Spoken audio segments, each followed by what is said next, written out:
guys, starting a new series today, North Node in Aquarius. So in the tradition of me dressing up for the signs that I'm doing, I found the most unique, the most quirkiest thing in my closet that would represent the energy of Aquarius. So here we go. Before we dive into your North Node and the specific houses, how it's represented, let me give you a general idea of the South Node in Leo, to give you an idea of what you're working with, your memories are, your beliefs, and all that good stuff. So South Node in Leo, anytime you look that up, the easiest representation and description of this would be you guys were royalty. You guys had many lifetimes where you were kings and queens. You were waited on by a large staff. You're used to having an entourage around you. You're used to being spoiled. You're used to spoiling yourself. You're used to being, that diva, man or woman. You're used to attention. You're used to lifetimes of people, looking up to you, watching you, being of service to you, catering to your every whim at any point of time. No matter what you desired, you always had it. So the good part about South Node in Leo is that you guys are very warm people. You guys are very theatrical people. You're very generous people.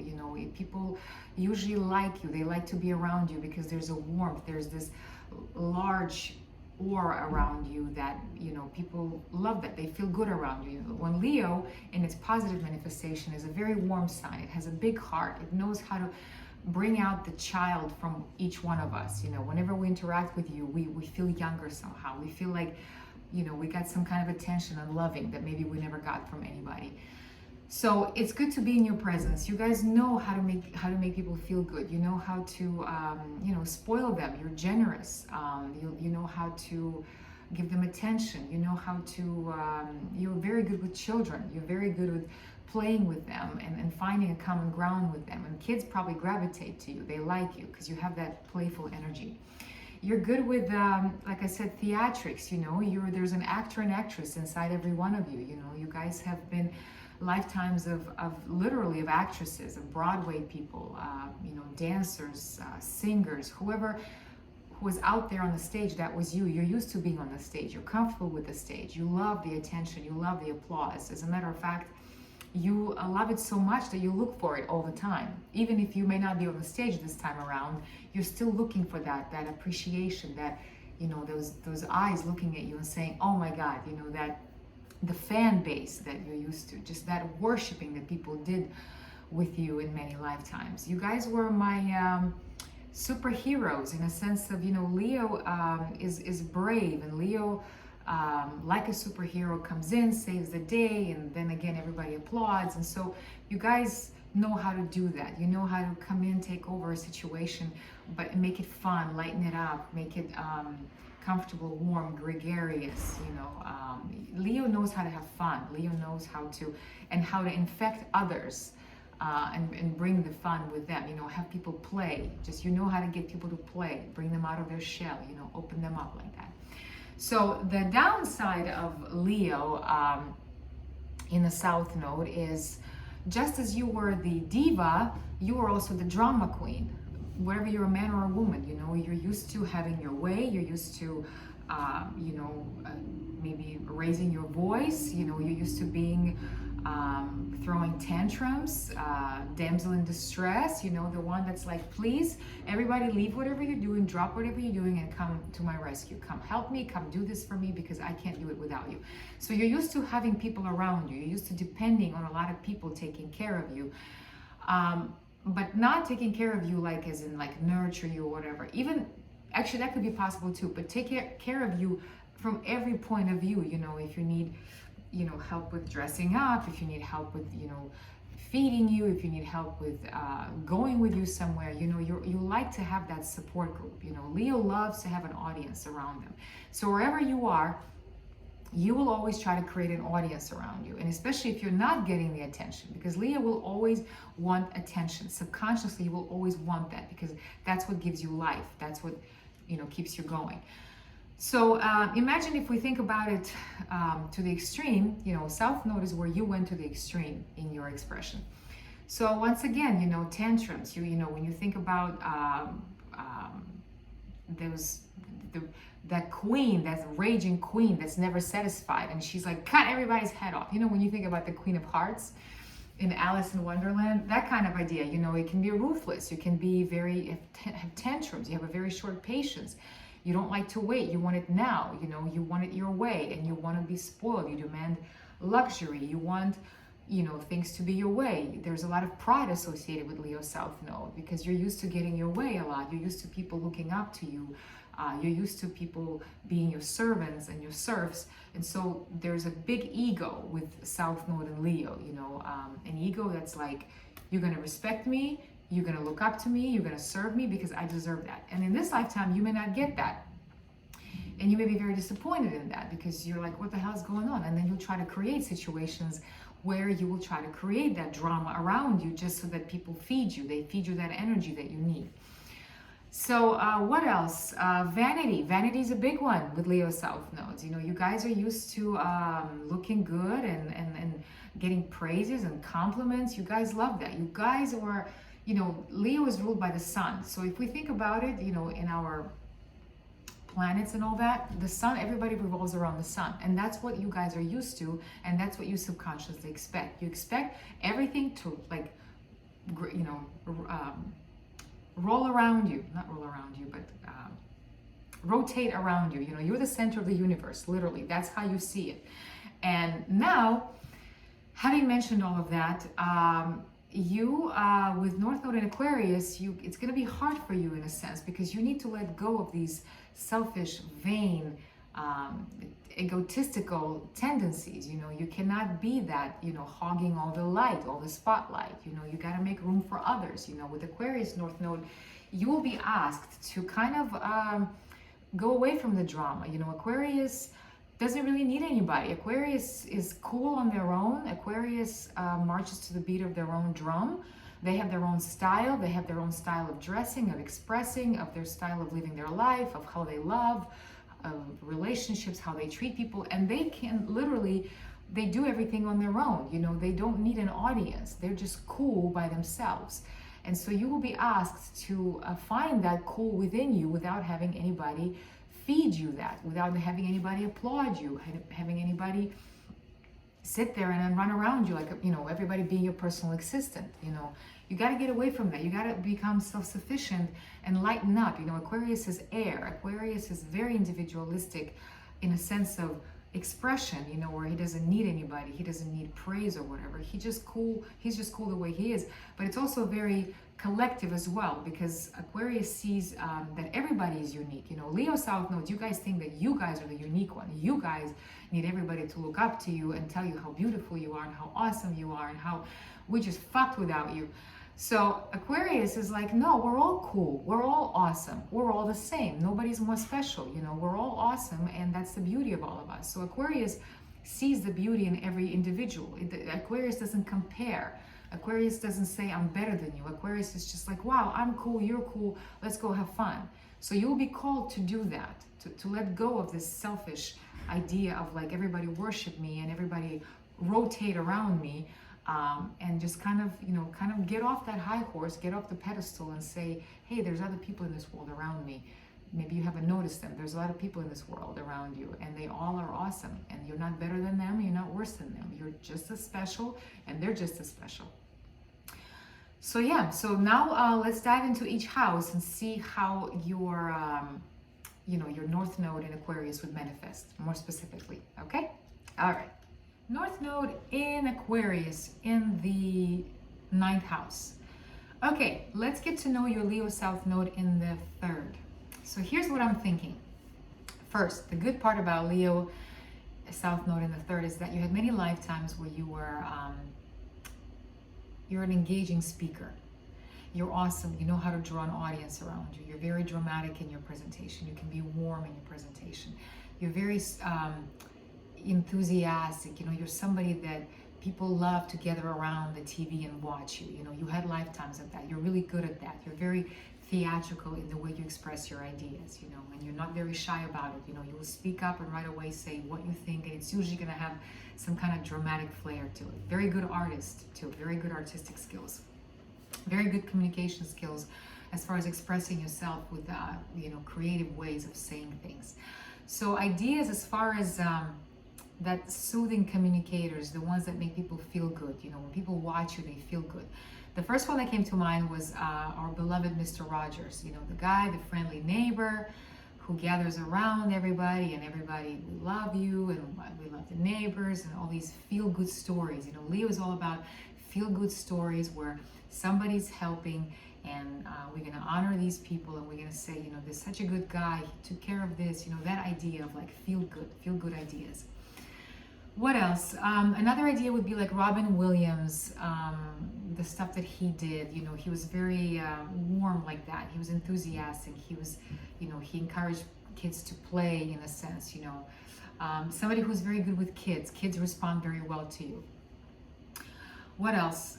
Somebody like Regis Philbin. I know all the examples I'm giving are all old people. You guys probably don't even know the current generation, but whatever. You can look them up. It's hosts of different shows, radio shows, talk shows that make you feel good. You want to listen to them because when you turn it off, you're like, that was such a good day. That was such a heartwarming program. Those kind of ideas. Another one could be Chris Harrison from The Bachelor. I love the guy. He's great. He's great at creating that atmosphere of fun, and he's enthusiastic, and he can crack a joke, and he's, you want to open up to him and stuff. Those kind of ideas. So the bad part about Leo in the third is that just as you were a very charismatic, warm, generous and inviting host, you could also be focusing on like trivial stuff. So you could be the host that's always focusing on like dramatic stuff, when you hear. So once again, I'm going to say Chris Harrison because you hear like tonight, the most dramatic finale of The Bachelorette ever. That idea of like the most dramatic, breaking news, just in, those kind of ideas. Because Leo will always try to make everything drama, like, oh my God, you guys have to hear this. And you will blow it out of proportion. That's what you're good at. You're good at like taking something and making like a big deal out of it, blowing it out, So you see that a lot nowadays with like breaking news. This celebrity just got caught shoplifting. Boom, right away everybody gets obsessed about it. Like, did you hear about that? Oh my God, that's so horrible. That kind of idea is like this, making a hill out of a mountain, out of a molehill, blowing things up in order to create attention. The reason we do all this, the reason we have these websites and these programs like TMZ and like Entertainment Tonight and extra is to get your attention and to make this big deal so that you look and go like, oh my God, and then you talk to your friends about it. So that's kind of idea, that chit chatter that's useless, or like, live from the red carpet, this is what this person is wearing, and this, just meaningless shit. Yes, it's beautiful. Yes, it's awesome. But at the end of the day, it's like, does it really matter what kind of dress the celebrity wore? So very big obsession with celebrities, very big obsession of what's hot right now, what's trendy, and then how can I incorporate that, and how can I make my voice heard so I can draw attention to myself. You guys are the ones that love to do these videos of like dramatic stuff, drama, the latest gossip news, latest podcast. Let's talk about what happened on The Bachelor. Talking about shit that at the end of the day is meaningless. It's a distraction, and that's the idea. So you can create a very, very cool, interesting story, and you can like this, you can embellish it so much that we're gonna go, oh my God, so that kind of idea. Another one that I'm thinking here would be great is like newscasters. We know newscasters have huge egos. They're all, if you want to go meet them, they're all kind of like, hi, and then they go on to do their program. That kind of idea. They're always in the front of the camera, and they know how to create that excitement. They know how to create a big deal. They know what words to use to get you guys triggered. And yeah, so that would be like the embellishment. That like, did you hear what happened? So even if you may not be creatively involved in that process, you on your day-to-day basis, you're always looking for drama in conversations, and you'll always bring up controversial shit and all kinds of dramatic shit to get conversation going, and you're like, yes, oh my God, did you hear? Let me tell you how it happened. You want to dominate the conversation, and you want to make it as dramatic as possible so that everybody's just sitting there listening at you. So yeah, what else could be here? A lot of reality shows, a lot of drama. Like I'm thinking like Housewives, Real Housewives of this, Keeping Up with the Kardashians. That could be here, and that could also be Leo in the 5th. But we're going to talk about that later. But Leo in the 3rd would be a lot of talking about nothing, much ado about nothing. A lot of drama about nothing, and it's constantly going from one drama to the next one, and then the next one, and the next one. That's you guys. That's how you feed yourself. That's how you feed that hungry lion. That's how you give yourself life. So with Aquarius in the 9th, you're being asked to get away from all of that. Get away from the meaningless. Get away from blowing things out of proportion. Get away from watching this stuff. You're done with it. You're done with it. You're done with always looking for like, do you know what happened to me? Oh, and another thing could be when you're talking to your friends or like, let's say, your neighbors, whatever, you're like, that drama queen, they're like, do you guys know what happened to me? This and this, always looking like, you will never believe what happened to me, and they did me wrong, and this, because you want everybody to sympathize with you. You want everybody to be like, oh my God, poor you. You want that attention. That Leo in you is like, listen to me, feel sorry for me, be happy for me. You're looking for that validation by telling your crazy stories. Drama queens. So Aquarius in the 9th is like, get away from that, focus on bigger things. Aquarius is so expansive. It has so many things to explore. I mean, you could explore about aliens, you can explore about latest technological developments. Instead of focusing on your mind and wasting your creativity on trivial pursuits, focus it on something big, focus it on something revolutionary. Get obsessed with something that is nobody knows about, something that's really meaningful, something that is unique, something that's going to revolutionize something, something that's going to turn everything upside down, travel, explore, be innovative, be experimental, stop looking at people as like these little actors in your little play. Look at the world at large and see the bigger picture of things. Stop focusing on like I said, get away from these reality shows. You're done with them. Get away from these arguments and dramas, and like, that's the perfect representation, is like the constant arguments where they're having on these reality shows, and constant slamming of doors, and you did me wrong, you disrespected me. Oh, that's Leo in the 3rd. That's a perfect example of that. You're done with that. Next time, shut the fuck up. Not so much talking. Listen. Let other people talk. See what's going on out there. See the big picture. Read a book or something. Get away from these gossipy celebrity sites, gossipy celebrity news. ET. Turn that channel off and go find out on your own. Go find out some bigger truth. Go find out what you're really interested in, not what gives you life. Because you think that if you're not going to keep up with the latest trends, with what celebrities are doing and what they're wearing, that you're going to be nothing, that your mind's just going to go to sleep. It won't. Find other things to entertain yourself, meaningful things, big things, revolutionary things, unique things, weird things, quirky things. Even if everybody around you might say, well, this is stupid, it doesn't matter. You're here to carve your own path. You're here to kind of get away from that group mentality, that sheep mentality, and find out something on your own and maybe publish it. I don't know, something that is like really cool and unique. Like maybe write some screenplay, something that's never been done before. Aquarius is here to do what's never been done before. You have amazing ideas in your mind on how to do all this stuff, but first you got to get away from that meaningless, petty arguments and talk and all that obsession with keeping up with the trends and stuff like that. So, okay, that's it, guys. You get the idea, get the big picture, focus on the big picture, explore the big picture. And the more weirder, the crazier, the more unusual, the better for you. Get interested in aliens. Read about aliens. Read about astrology. I don't know. Read about some kind of practices. Something that is maybe some religious stuff. Get to know that stuff that changed history, not stuff that's like doesn't matter tomorrow. Things like that. Expand your world. All right. Okay. Bye.